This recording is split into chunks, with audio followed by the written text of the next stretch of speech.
Hello, everyone.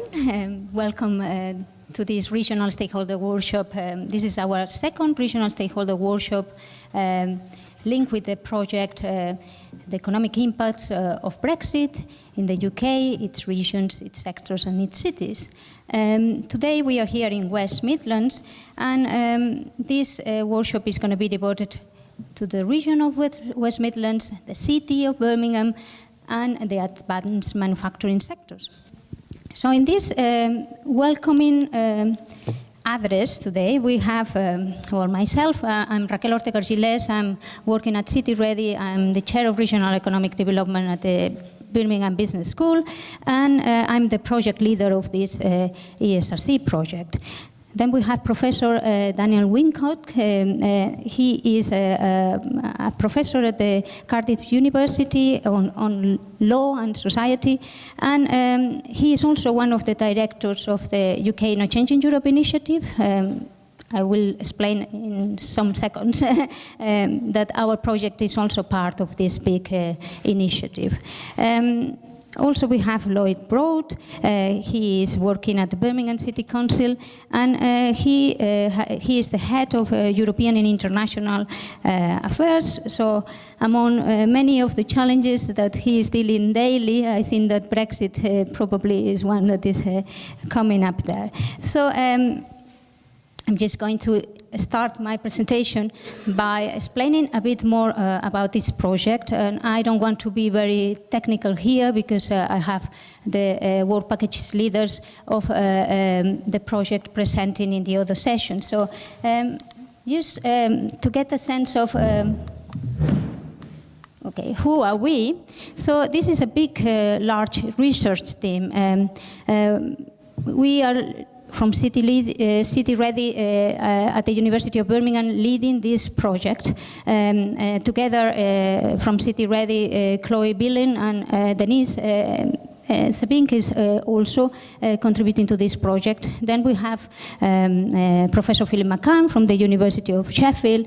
Then we have three researchers, Professor Barlows, Wen Chen, and Peter Hitzman, working at the University of Groningen in the Netherlands. They are really working, they are well known on trade, so we really trust them on all the trade analysis that we are performing in this project.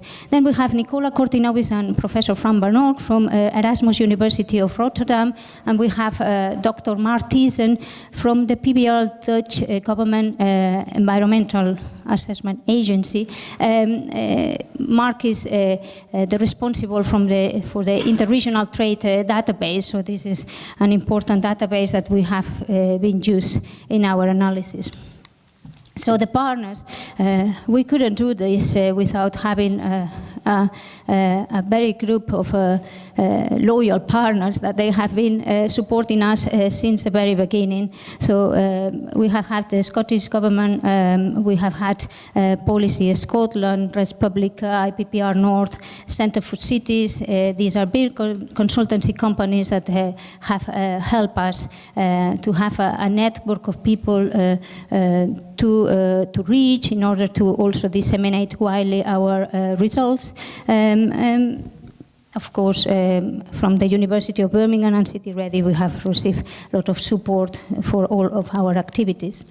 So, as I say, this is a project that is funded under the initiative of the UK No Change in Europe, and Daniel, I think, is going to explain a bit more about this initiative. But this is one of the 25 projects that the ESRC funded that are called the Brexit Priority Grants. And our project mainly looks at the impacts of Brexit in the UK and with a special focus of the subnational levels of this impact. And also for doing that, we mainly focus on regional, national and international trade and competition data. This project already has had quite a huge interest and engagement. So we have been presenting our results at events such as the annual Northern Ireland Economic Conference, the Regional Studies Association. We have presented at the House of Parliament, and we have cited, already been cited twice at the House of Commons. We have also presented our results at the Treasury, at the Base Department, and the Foreign Commonwealth Office. We have also presented our results in a smaller like targeted groups like the West Midlands All Party Parliamentary Group. But because our results are also taking into consideration non-UK European regions, we have also been invited to present our results in the European Committee of the Regions, and in July we are going to go to the European Parliament to present our results as well. Our results have already been mentioned in reports that either we have contributed directly or indirectly. So we have, of course, the reports coming from the UK and Changing Europe itself, but also reports from the IPPR North or the Centre for the European Reforms, Cambridge Econometrics, Tony Blair's Institute for Global Change. We have been mentioned in the Wikipedia inclusion on Brexit, is a citation to our work. And we have been mentioned in reports also from European institutions, such as one report that it was recently published from the Committee of the Regions. If you like to go through this information, of course you can go to our website, and all of these links will link you directly to the report. So in a nutshell, the analysis mainly focused on trade-related effects. We are using input-output analysis, where we consider not only exports and imports, but also intermediate and final goods, and this makes a big difference for some regions. We consider the global fragmentation of the value chain, and we can somehow link this global fragmentation of the value chains and the effect of Brexit on the local GDP and regional labor income. In the case of competitiveness, we are looking at the competitors, the main competitors of city regions in the UK in terms of FDI, trade, or in terms of other determinants such as low knowledge. In terms of governance, we have been conducting these regional stakeholder workshops. We had one in Edinburgh, focused on the devolved administrations. Today is focused on advanced manufacturing. Next week it will be focused on services and London economy, and the week after it will be focused on the northern powerhouse and the north-south divide.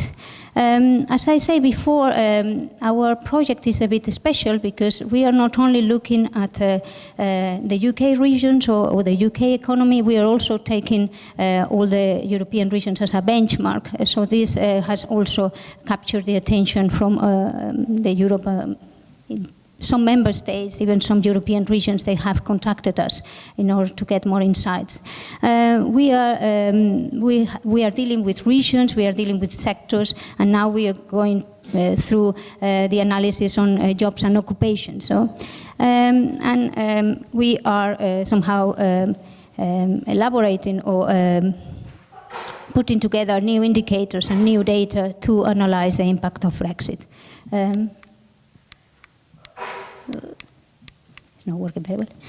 Okay, so because I already have mentioned, I just don't say it again, but if you enjoyed today, you are more than welcome to join us next week in London or the week after in Leeds. So thank you very much, and I'm just asking Daniel to just give us some more insights about the UK and Changing Europe initiative.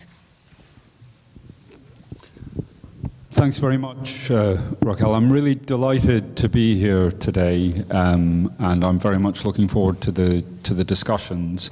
I'm Daniel Wincott, as has been mentioned. I'm the research coordinator for the UK and Changing Europe, which means that I coordinate the 25 projects of which this is one.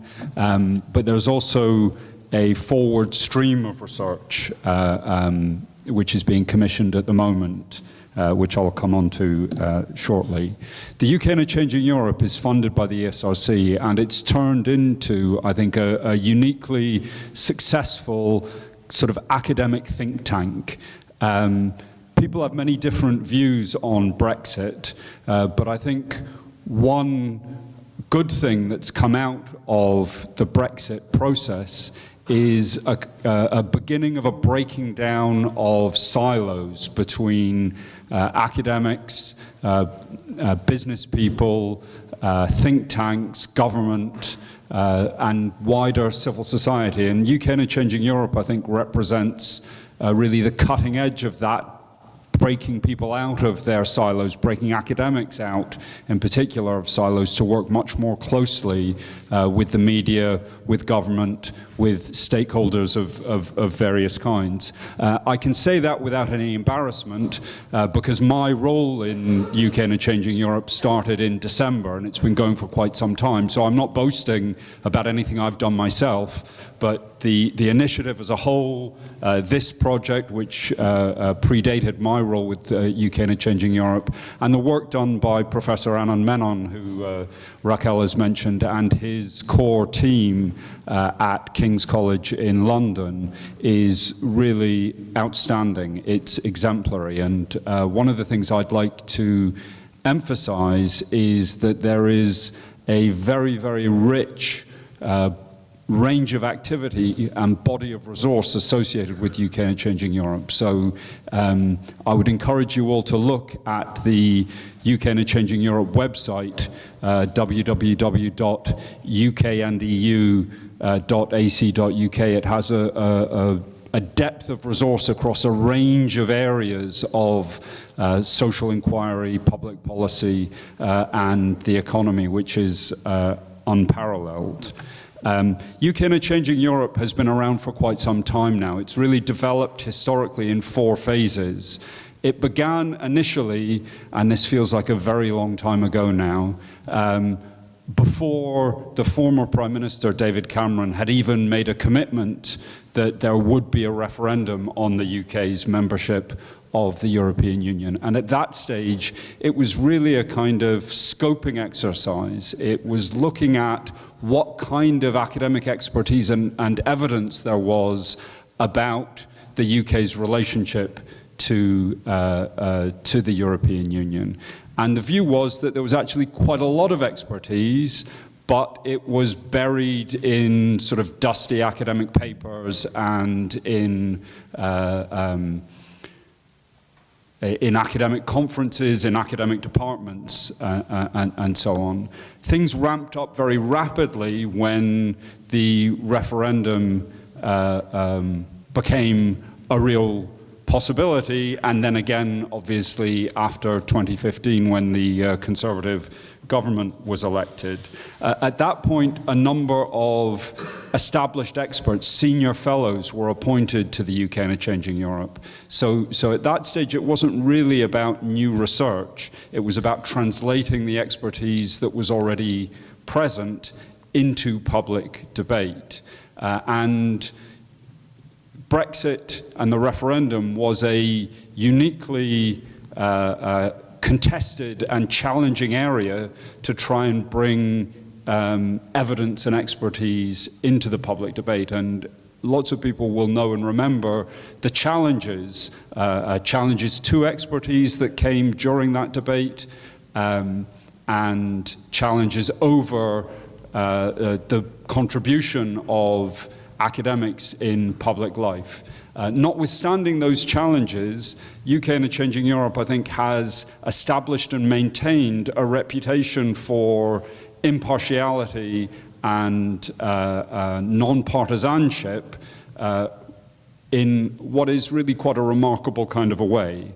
And it's done it without shying away from following the evidence.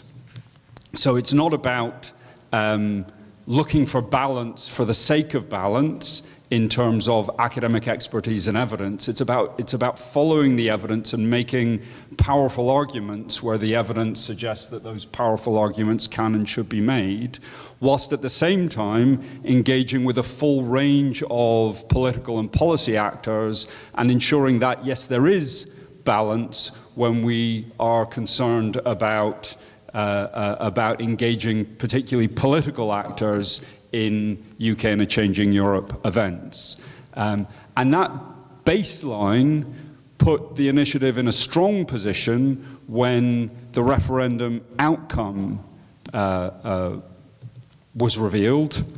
And at that point, because I think it's fair to say that not even advocates of Brexit necessarily anticipated that they would win the referendum. At that point, it became clear that new research was indeed needed to understand the challenges that the UK would face as a consequence of leaving, of disentangling this long-established relationship with the European Union. And that's when these 25 Brexit priority grants, of which this City-REDI-led project is a crucial component, when they were commissioned. And to my mind, actually, this phase of the work of UK and a Changing Europe has been its most effective phase to date. It's gathered a range of projects from across the social sciences. Those projects work with leading experts in their particular fields, but they've worked very effectively to break down the disciplinary boundaries between academic discipline areas, but they've also all engaged very effectively with their relevant stakeholders, with government and so on. And again, I'd say one of the things about Brexit is clearly it poses a series of new challenges. You know, thinking about advanced manufacturing and supply chains here today will illustrate those challenges in quite a dramatic way. At the same time, what it's done, I think, is unveiled or brought a new attention to a range of existing problems, challenges, issues that through our governance structures in the UK, perhaps we haven't been as effective at addressing historically as we might have been. For a few decades, governments have been concerned about the unbalanced nature of the UK economy, but it's been hard to get those issues properly into focus and to bring people with relevant expertise together to address them in fruitful and effective kinds of ways. My sense is, and not least in central government, in Whitehall in particular, that existing challenges are being addressed with a new seriousness, and for all the high-level political debate and contention, at the level of policymakers, there's a new engagement with existing problems. Now, some of those problems are deep problems and don't have easy or obvious solutions, but I think that sense of a new seriousness of engaging with problems is an important one, and projects like this bring something very important to those discussions. I would also commend to you this event, but this event as one of the series of 4 that was discussed, because each of those 4 events speaks to each other in important sorts of ways, and I have every confidence that the project team will be able to wrap together the evidence from the 4 of these events and help you all to engage across the piece with the policy questions, with the specific sectoral questions, and with the regional and devolved aspects of the issues that the project engages. And then finally, the ultimate stage, the 4th stage of UK and a Changing Europe is the stage that is currently being commissioned, which is about new research on the fundamental governance issues raised by Brexit for the future of the UK. So there's a series of projects which will start in the autumn and will carry forward the work of UK and a Changing Europe in new areas. That's all I really wanted to say. I'll just end by reminding you again, check out the UK and a Changing Europe website. It really is a very rich resource for materials on Brexit in general. Thank you very much. Thank you very much, Daniel. So, Lloyd. Well, good morning. When I came in this morning, Raquel said to me, Lloyd, you're playing at home today. You're in the banqueting suite. You're in the local authority. So I feel quite relaxed and quite comfortable. However, I am surrounded by a group of academics, so I tread with caution in terms of providing, I'd like to think, pearls of wisdom, but I'm not quite sure there will be pearls of wisdom with regards to a city perspective or cities perspective on the impacts of Brexit. Just picking up on two things that were introduced. I think, firstly, there is a real lack of evidence, particularly at a local level. What's quite clear is the debate is taking place at the level of nation states. Even through the media, all you hear is about what ministers are saying, what Michel Barnier is saying, and there is very little in the public domain in terms of visibility about the real impact in cities. I think partly that's because I think gathering evidence is quite difficult, because we're trying to gather evidence on the unknown. We know what we have, we know what we've been doing, we know what benefits it's gleaned for our cities. But if you just use the economic forecasts that were given in the pre-referendum debates, they didn't come to fruition.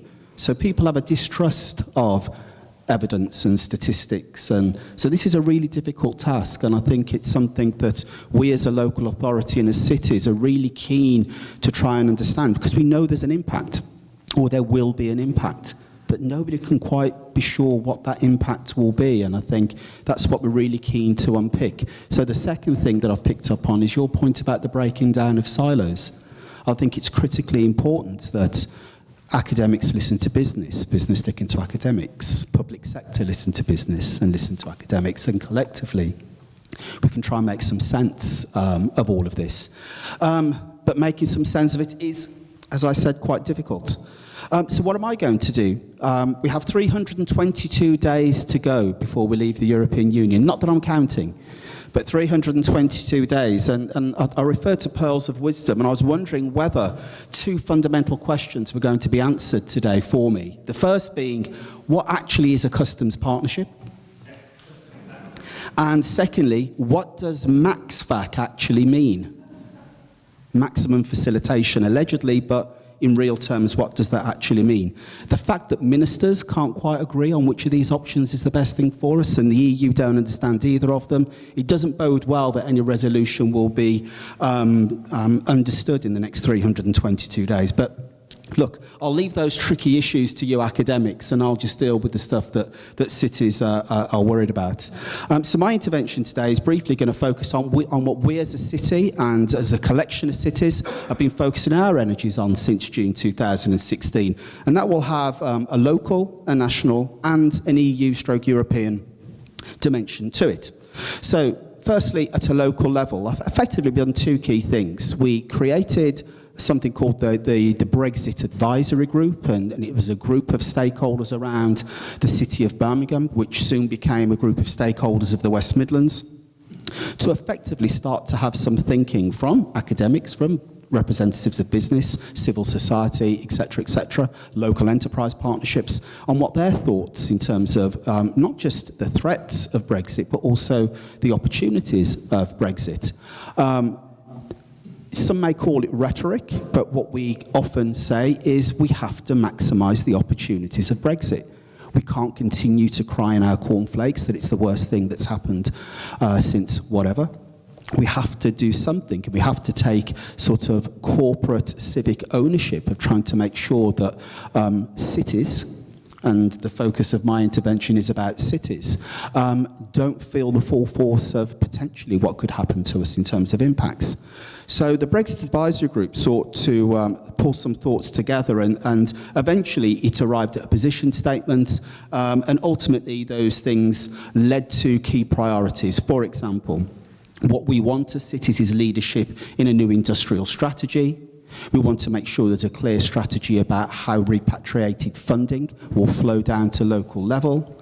We want to understand the impact of productivity, skills and labour markets, which is where this impact in terms of sectoral analysis is critical.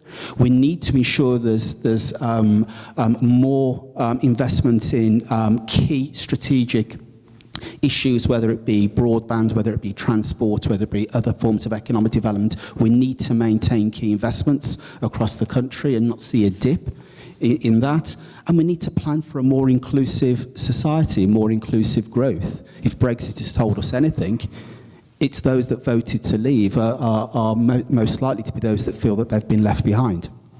So we feel a sort of a responsibility as the corporate landlord of all of our family here in Birmingham, our children, which are adults and children, of course, but we feel a sort of responsibility to try and take some ownership of talking and working with others, helping others break down the silos, and try and make some sense of what it's going to mean to local people. So to that end, we also set up a commission that's been politically led here in the local authority.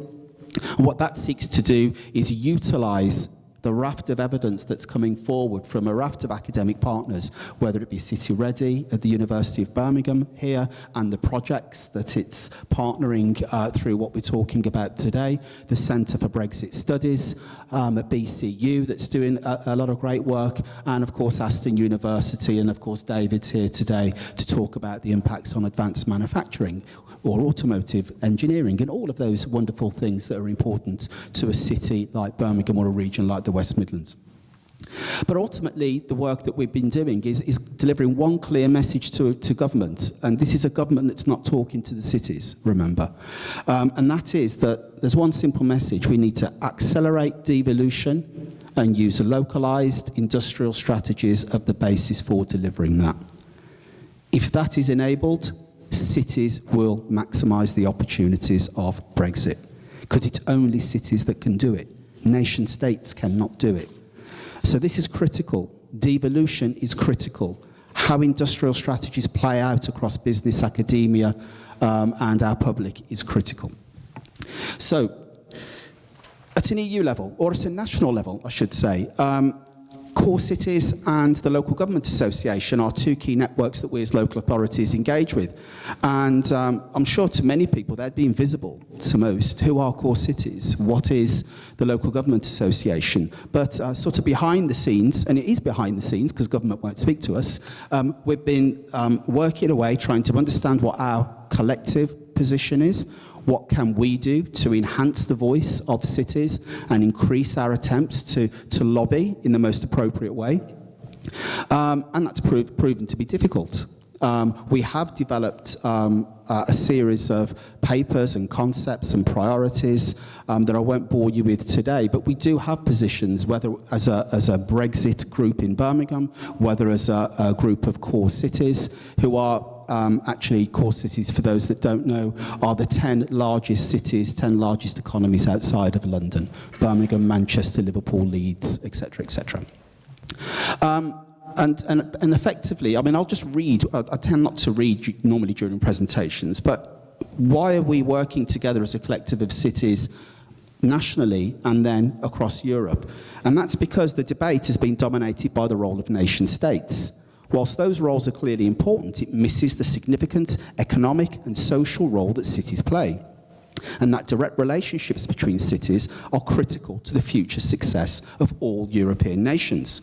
The real flows of economy, knowledge, skills and innovation between cities and their institutions, and not just nations and nation states. Many of the biggest challenges we face cannot be solved by just national interventions alone. And it's by networks of cooperating partners in cities and cooperating cities across Europe, for example, on climate change, air quality, migration, diversity. That's what makes a difference to Europe, not the European Union, but Europe.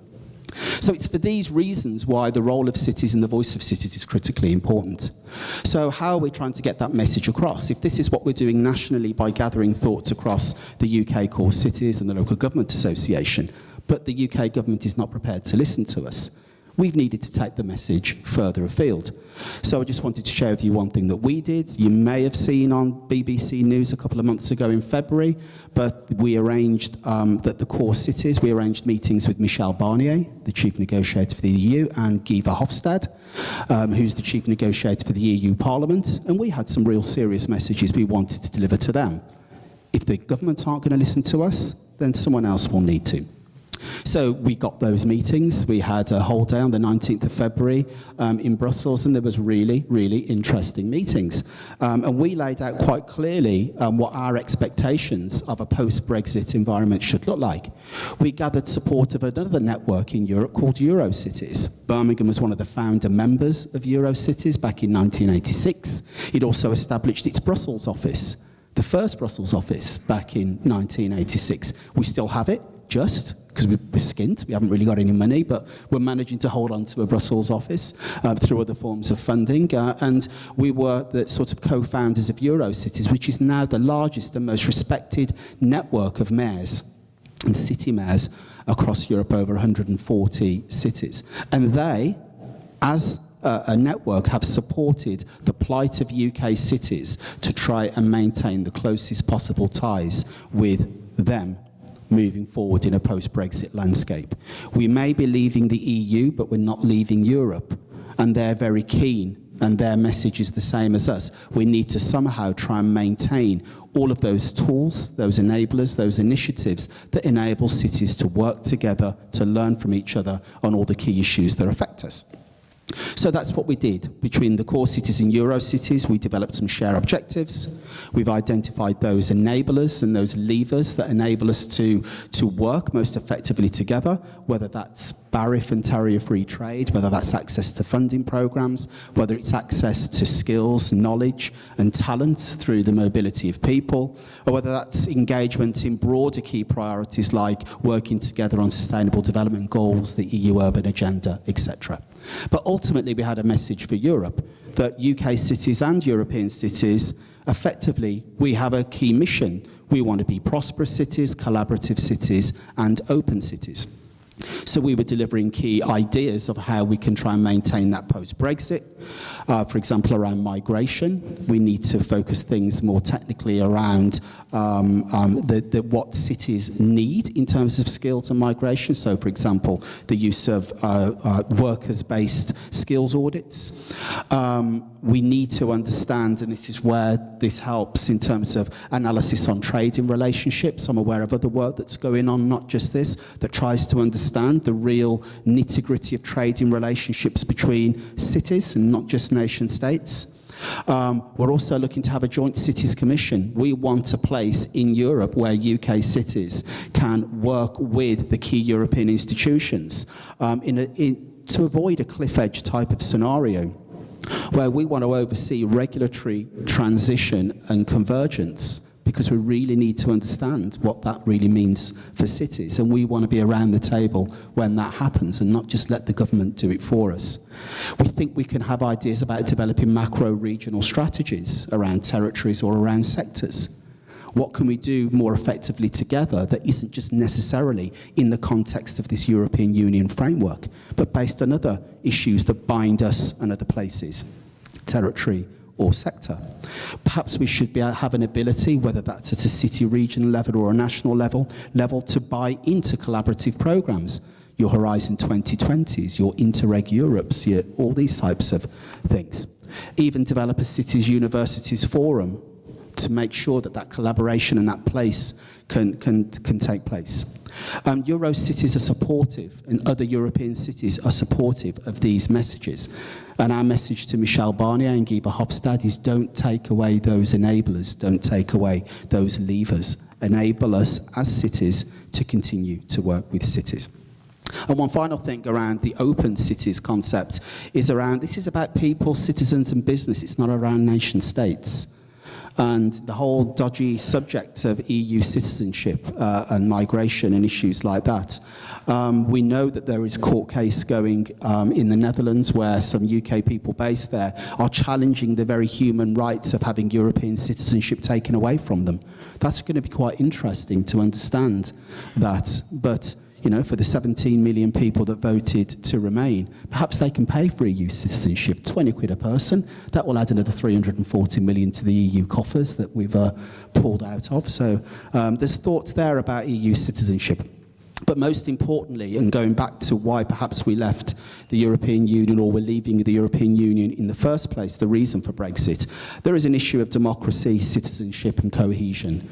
And any self-respecting city needs to stand up and do something about issues of democracy, citizenship and cohesion. So that's where I'm going to leave it in terms of what we're doing locally, nationally and across the EU. The outcome of the meeting with Michel Barnier and Guy Verhofstadt is that we've been offered a UK cities hearing in the European Parliament.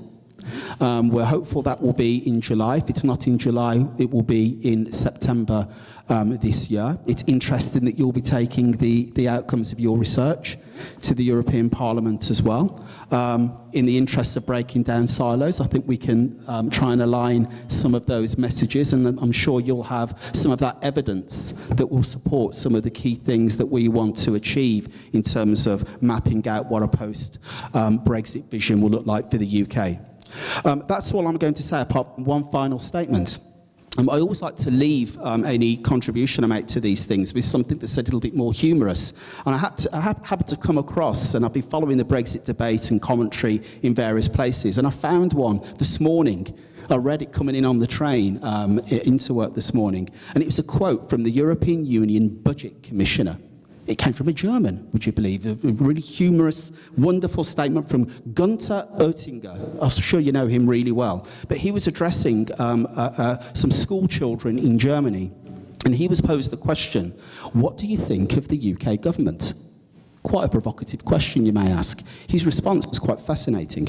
He said, Mrs. May is weak, and Mr. Johnson has the same hairstyle as President Trump. That says it all. Well, thank you very much. I hope we answer some of your questions. So at the policy debate where you are going to participate, maybe you can explain to us if you are satisfied. Okay. So now let's start with some more kind of technical sessions. And as I say before, keep your 10 minutes slot, please. Thank you very much.